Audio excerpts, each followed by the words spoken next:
मोटी बात तो ये है कि 2004 और 14 के बीच में जो विकास दर थी वो 8% थी, और अगर वो विकास दर बनी रहती 14 के बाद आज तक 9.5 साल, तो हम $3 ट्रिलियन बहुत पहले पहुंच गए होते और शायद आज की तारीख में 5 के पास होते।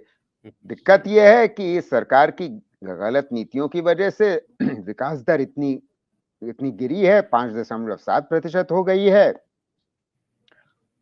तो इस वजह से सरकार भ्रम फैलाने के लिए कि अरे हम तो बहुत अच्छा कर रहे हैं और $5 ट्रिलियन की इकोनॉमी होने जा रहे हैं और 5वीं बड़ी अर्थव्यवस्था हो गए हैं और हम फास्टेस्ट ग्रोइंग लार्ज इकोनॉमी हो गए।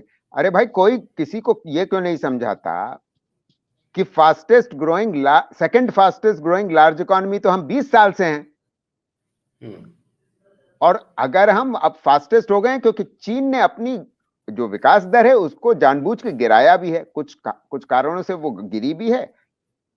और ये हमको याद रखना चाहिए कि 1995 में प्रति व्यक्ति आय चीन की और हमारी बराबर थी, और वो आज हमसे 4 गुना बड़ी है। और दूसरी बात, कोई क्यों नहीं ये समझाता कि अच्छा, अगर हम मार्केट एक्सचेंज रेट्स पे देखें तो प्रति व्यक्ति आय में हम 130वें नंबर पे हैं, 5वें नंबर पे नहीं है।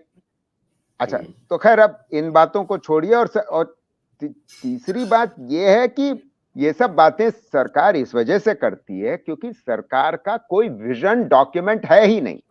देखिए, ये सरकार ने आते ही एक बहुत बड़ा काम ये किया था कि जिस संस्थान में काम करने के उद्देश्य से मैं विदेश की यूनाइटेड नेशंस की नौकरी छोड़ करके वापस आया था 2006 में, योजना आयोग, जो एक संस्थान 55 साल से चला आ रहा था और अच्छा काम कर रहा था, कमजोरियां थी, कुछ नाकामियां थी, इसमें कोई दो राय नहीं, हम सब लोग उनको जानते थे और उनको सुधारा जा सकता था, मगर इस सरकार ने तो उसको खत्म ही कर दिया। अब हम एकमात्र एशियाई ऐसी सरकार हैं पंकज जी जहां पर कोई प्लानिंग कमीशन या योजना आयोग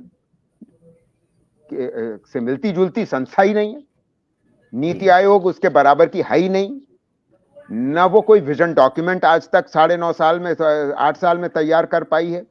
हम लोग एक 5 ईयर प्लान बनाते थे जो एक देश में और विदेश में सबको मालूम होता था कि इस सरकार का विजन डॉक्यूमेंट क्या है, 5 साल के लिए विजन क्या है, और उसमें राज्य सरकारें और केंद्र सरकारें सब मिलजुल करके उसको तैयार करती थी और उसको उस उद्देश्यों को प्राप्त करने के लिए प्रोजेक्ट्स और प्रोग्राम्स बनाते थे और हम लोग उसमें पैसे लगाते थे।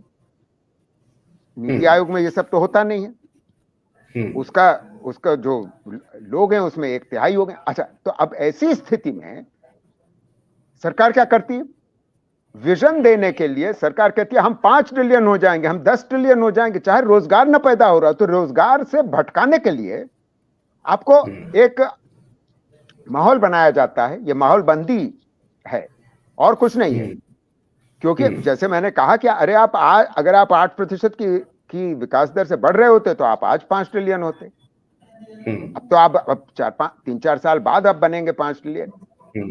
तो ये भ्रम फैलाने के तरीके हैं और ये बड़ी अब ऐसी स्थिति में सरकार को महसूस होता है कि ये लोगों को कुछ दिलासा देने के लिए कि कुछ भाई हमारी जेब में क्या आ रहा है, ये 5 ट्रिलियन तो अपनी जगह है, हमें रोजगार तो मिल नहीं रहा, हम रोजगार ढूंढ रहे हैं, मिल नहीं रहा। तो और जो युवा है उसकी संख्या बढ़ती चली जा रही है और जो वो युवा सारा ज्यादा अच्छा पढ़ा लिखा चला जा रहा है। तो ऐसी स्थिति में सरकार को एक माहौल बनाने के लिए कि देखिए हम 5 ट्रिलियन डॉलर, इसलिए हाथ में मिलने वाली चीज गारंटी रह गई। अच्छा, अब एक बात मैं कह करके अपनी बात खत्म करूंगा कि जो बात मैं ऋण वाली बात मैंने उठाई थी उसको मैं पूरा कर दूं। देखिए, इस सरकार के दौर में जब ये सरकार आई थी तो 55 लाख करोड़ का ऋण था, अब ये 101 167 लाख 167 हो गया है, 167 लाख करोड़ का ऋण हो गया है।